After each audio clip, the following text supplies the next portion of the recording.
একদিন হজরত মুহাম্মদ মোস্তফা সাল্লাল্লাহু আলাইহি ওয়াসাল্লাম সফরে যাচ্ছিলেন। পথে তিনি দেখলেন যে একটি হরিণী রশিতে বাঁধা আছে। সে অস্থির হয়ে এদিক ওদিক তাকাচ্ছিল। তিনি তার কাছে গেলেন এবং নরম সুরে জিজ্ঞেস করলেন, তুমি কেন পেরেশান? হরিণী মিনতি করে বলল, আজ আমাকে এক শিকারী ধরে এখানে বেঁধে রেখেছে। আমার ছোট ছোট বাচ্চারা জঙ্গলে আমার জন্য অপেক্ষা করছে। যদি আপনি আমার রশি খুলে দেন তবে আমি তাদের দুধ খাইয়ে আবার ফিরে আসব।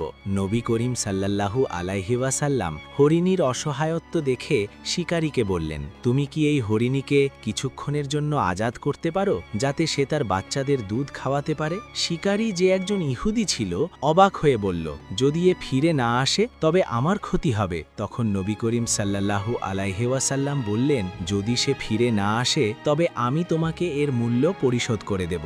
শিকারী তার ওপর ভরসা করে হরিণীকে ছেড়ে দিল। ছাড়া পেয়েই হরিণী দৌড় দিল এবং জঙ্গলে তার বাচ্চাদের কাছে পৌঁছালো। তাদের দুধ পান করালো এবং কিছুক্ষণ পর ফিরে এলো। তার চোখে অসহায়ত্বের কান্না ছিল। তখন নবী করিম সাল্লাল্লাহু আলাইহি ওয়াসাল্লাম শিকারীকে জিজ্ঞেস করলেন, তুমি কি এই হরিণীকে আমার কাছে বিক্রি করবে? শিকারীর মন গলে গেল। সে আদবের সাথে উত্তর দিল, আমি একে আপনাকে উপহার হিসেবে দিতে চাই। নবী করিম সাল্লাল্লাহু আলাইহি ওয়াসাল্লাম হেসে হরিণীর দিকে তাকালেন এবং বললেন, যাও নিজের বাচ্চাদের কাছে, তুমি স্বাধীন। হরিণী কৃতজ্ঞ চোখে নবী করিম সাল্লাল্লাহু আলাইহি ওয়াসাল্লামের দিকে